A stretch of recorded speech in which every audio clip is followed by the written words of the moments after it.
Shalom Bapak Ibu Saudara yang terkasih dalam nama Tuhan Yesus. Bertemu lagi dengan saya EBS, Exegetical Bible Study. Dalam video ini saya akan membahas tentang makna kata Elohim dalam Perjanjian Lama. Dan juga saya akan membahas kebingungan para penyangkal Tritunggal, khususnya mengenai makna kata Elohim ini. Nah, pertama-tama saya akan menjelaskan kebingungan para penyangkal Tritunggal ini, khususnya mengenai makna kata Elohim yang digunakan dalam Perjanjian Lama. Ya, ada dua kesalahan atau ada dua kebingungan yang dilakukan oleh kelompok penyangkal Tritunggal ini, khususnya mengenai kata Elohim ini. Kebingungan yang pertama yang mereka lakukan adalah mereka menganggap bahwa kata Elohim atau istilah Elohim dalam Perjanjian Lama dalam bahasa Ibrani itu adalah nama atau sebuah nama. Kemudian kebingungan yang kedua yang mereka lakukan adalah karena mereka memahami bahwa istilah Elohim itu adalah nama atau sebuah nama, maka jelas menurut mereka istilah Elohim ini adalah nama pribadi.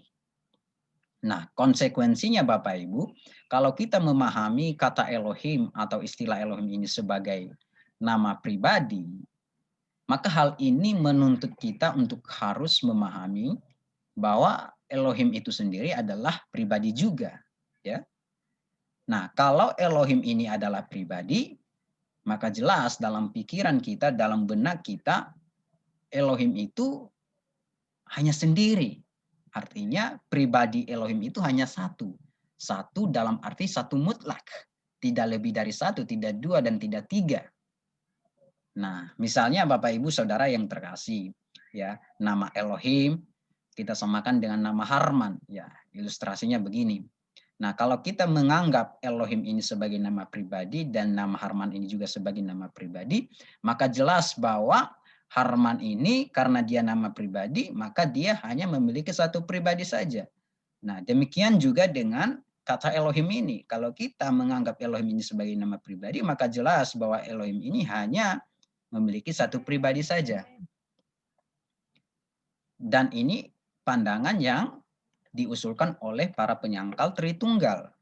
Dan akibatnya kalau kita punya pemahaman seperti ini, secara tegas kita pasti menolak konsep Tritunggal atau kejamakan di dalam Allah atau Elohim itu sendiri. Atau sebaliknya kita akan menekankan bahwa pribadi Allah itu satu mutlak. Allah itu satu mutlak. Elohim itu satu mutlak. Elohim itu satu pribadi saja, tidak lebih dari satu. Kenapa? Karena kita menganggap Elohim itu nama pribadi. Oleh sebab itu, Elohim itu pribadi. Karena dia pribadi, jelas bahwa Elohim itu hanya satu pribadi. Dan pandangan ini adalah pandangan kelompok Unitarian monoteistik. Kelompok Unitarian monoteistik ini memahami bahwa Allah itu, Elohim itu adalah pribadi. Oleh sebab itu, Elohim itu hanya satu pribadi saja, tidak lebih dari satu. Satu secara mutlak. Dan ini sangat bertentangan dengan kelompok Tritunggal. Misalnya kelompok yang sedang viral di Indonesia saat ini adalah kelompok Sabellianisme, ya.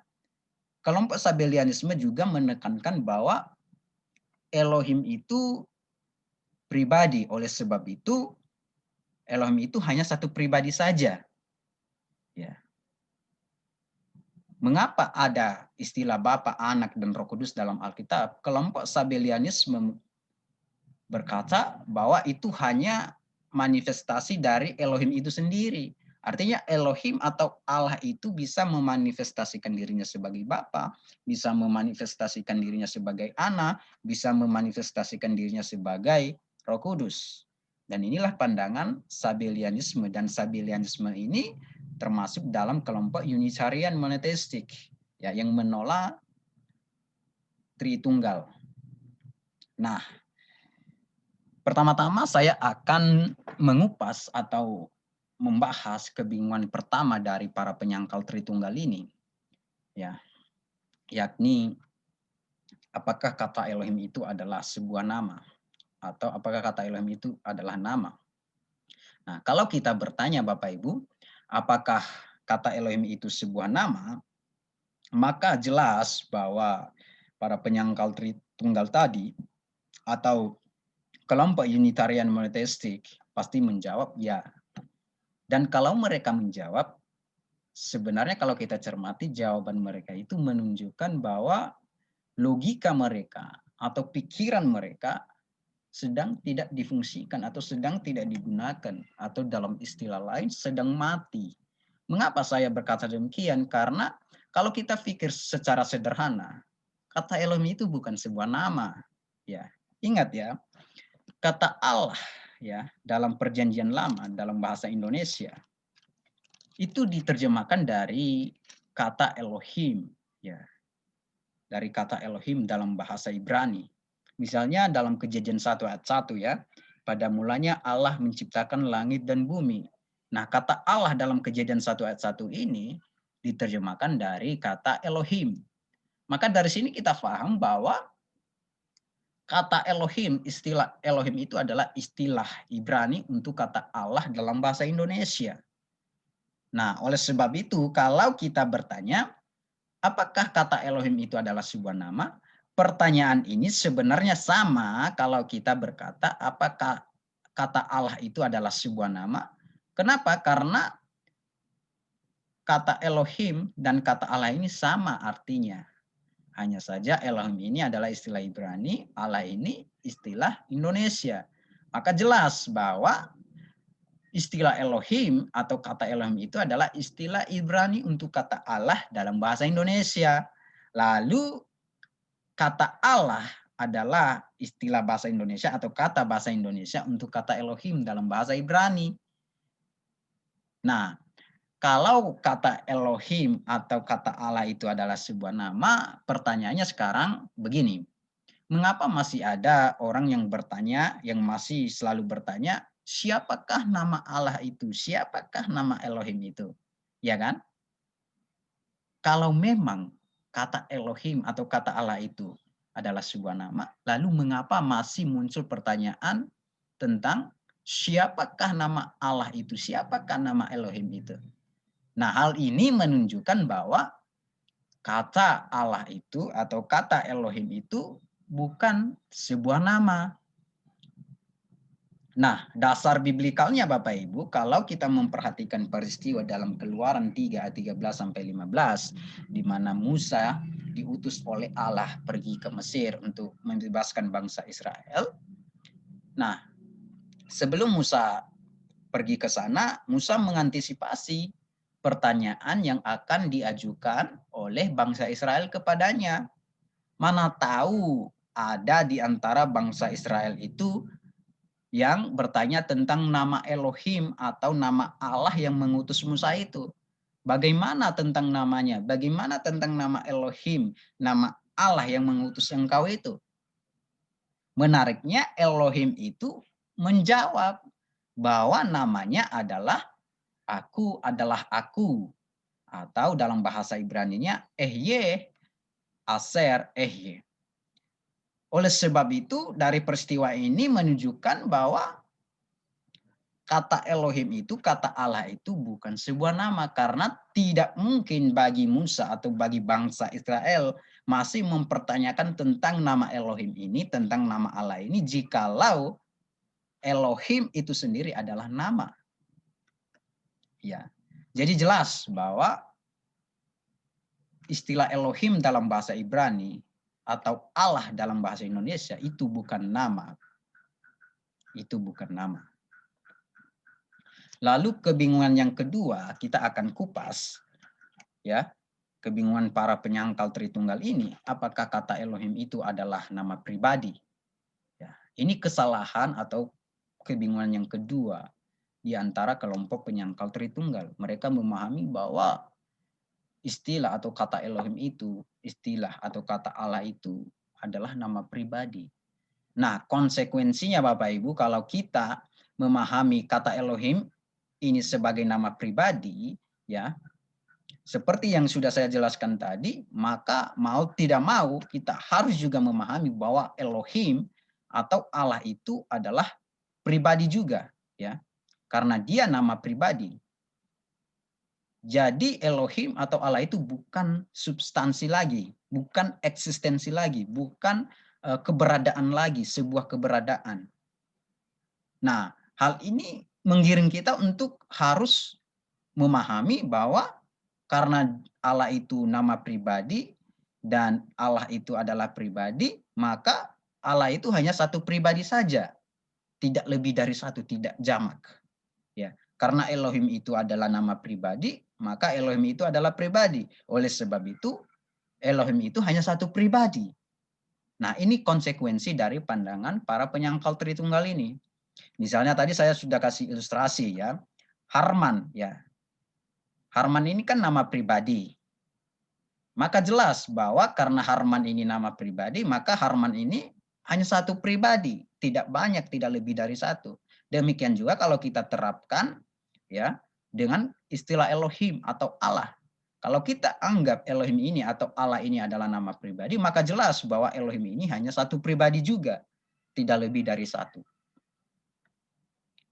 Makanya para penyangkal Tritunggal tadi ya, kelompok Unitarian monoteistik bersikeras untuk menunjukkan dalil-dalil mereka atau dasar-dasar mereka untuk menegaskan bahwa Elohim itu, Allah itu ya pribadi.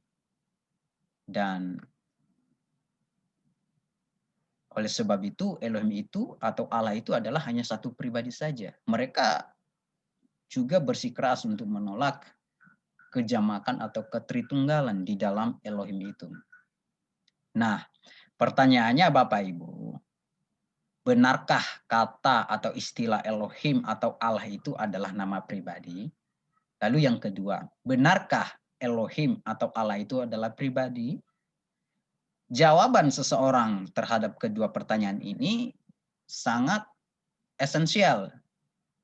Karena jawaban seseorang terhadap kedua pertanyaan ini menentukan sikap teologinya tentang Allah.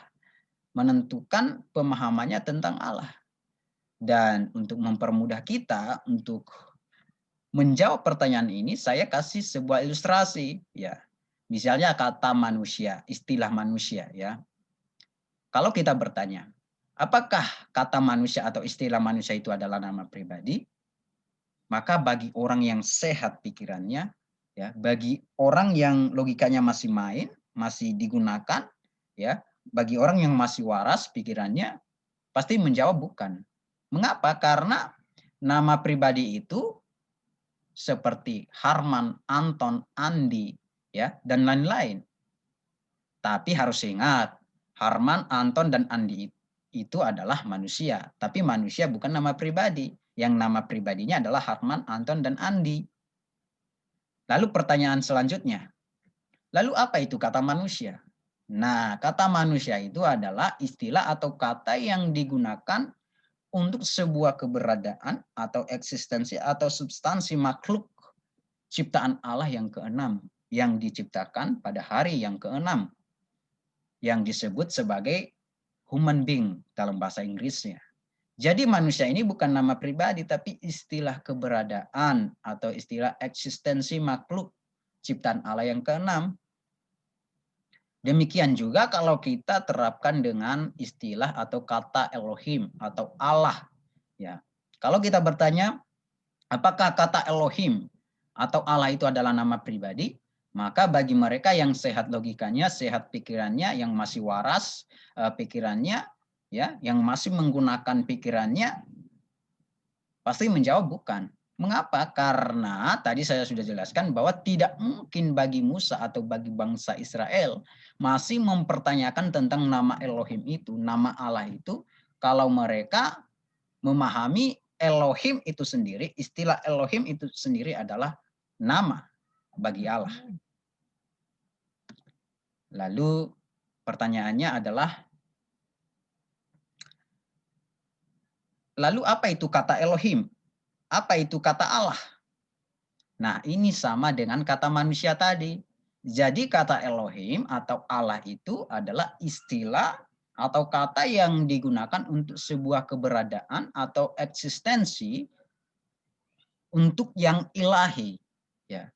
Yang ilahi yang saya maksud di sini adalah Sang Pencipta. langit dan bumi, Allah yang benar yang disembah oleh bangsa Israel. Ya, kalau dalam istilah bahasa Inggrisnya yang ilah ini divine being, untuk istilah yang digunakan untuk keberadaan yang ilahi, divine being. Kalau manusia tadi human being. Ya. Oleh sebab itu, maka jelas bahwa istilah Elohim ini, istilah Allah ini bukan nama pribadi, tapi istilah untuk keberadaan atau substansi atau eksistensi untuk yang ilahi. Maka jelas bahwa istilah Elohim atau kata Elohim atau Allah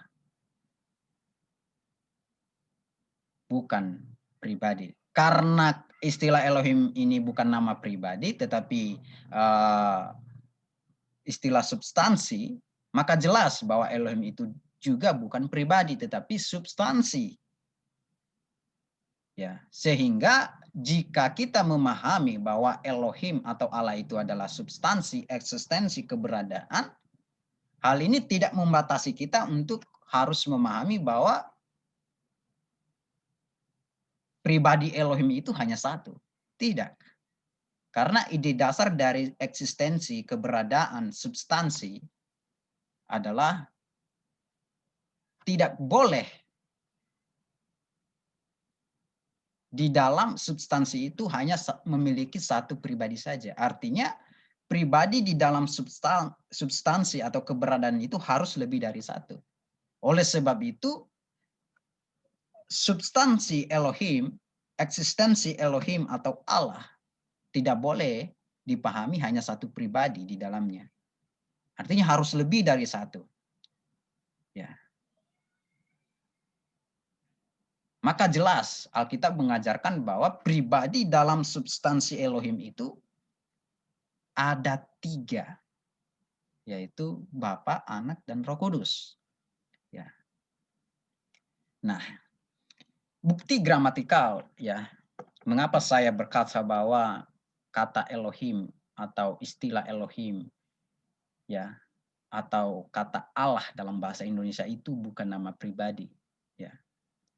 Kalau Bapak Ibu yang sudah belajar bahasa Ibrani, ya, mengerti bahwa kalau nama pribadi dalam bahasa Ibrani itu dalam Alkitab Perjanjian Lama itu tidak memiliki gender maskulin atau feminin, lalu juga tidak memiliki number atau jumlah tunggal atau jamak. Ya, misalnya nama Yahweh, nama Abraham, nama Musa, ya. Nama Yahweh dan Abraham dan Musa ini tidak memiliki gender dan number. Ya, mengapa? Karena dia adalah nama pribadi. Nah, kalau perhatikan kata Elohim, ya, atau kata Allah dalam bahasa Ibrani, ya, kata Elohim dalam bahasa Ibrani itu memiliki gender. Gendernya adalah maskulin. Lalu dia juga memiliki number, jumlahnya. Jumlahnya, numbernya adalah jamak atau plural. Maka secara gramatikal kata Elohim itu sendiri menunjukkan bahwa itu bukan nama pribadi. Karena kalau dia nama pribadi, maka dia tidak memiliki gender dan number. Tetapi sebaliknya dia memiliki gender dan number. Hal ini membuktikan bahwa secara gramatikal istilah Elohim atau Allah itu bukan nama pribadi, tetapi nama substansi atau keberadaan atau eksistensi. Istilah untuk keberadaan, istilah untuk eksistensi, istilah untuk substansi yang ilahi, sang pencipta itu. Lalu bukti leksikalnya Bapak Ibu. Ya, mengapa istilah Elohim atau kata Elohim itu bukan nama pribadi? Mengapa kata Allah itu dalam bahasa Indonesia bukan nama pribadi? Ya. Ingat ya, dalam Perjanjian Lama itu kata Elohim ini ya tidak hanya digunakan untuk Allah yang benar, sang pencipta itu, Allah yang disembah bangsa Israel itu, tapi juga digunakan untuk Allah ya, Allah maksudnya Allah yang A-nya huruf kecil ya. Allah bangsa lain di luar bangsa Israel. Allah orang kafir, ilah orang kafir, ya dewa-dewa orang kafir. Ya. Nah, menariknya lagi, setiap Allah atau ilah bangsa kafir itu memiliki nama masing-masing. Ya. Jadi Allah bangsa kafir itu diterjemahkan Elohim juga, Tapi setiap Elohim mereka memiliki nama pribadi. Misalnya Baal itu kan nama dewa, ya. Jadi Baal itu nama pribadi dari Elohim, satu bangsa, ya. Maka jelas bahwa Allah Elohim atau dewa itu bukan nama pribadi, tapi istilah untuk sebuah keberadaan atau eksistensi atau substansi, ya. Kenapa? Karena nama Elohimnya bangsa Mesir berbeda dengan nama Elohimnya bangsa Filistin. Ya.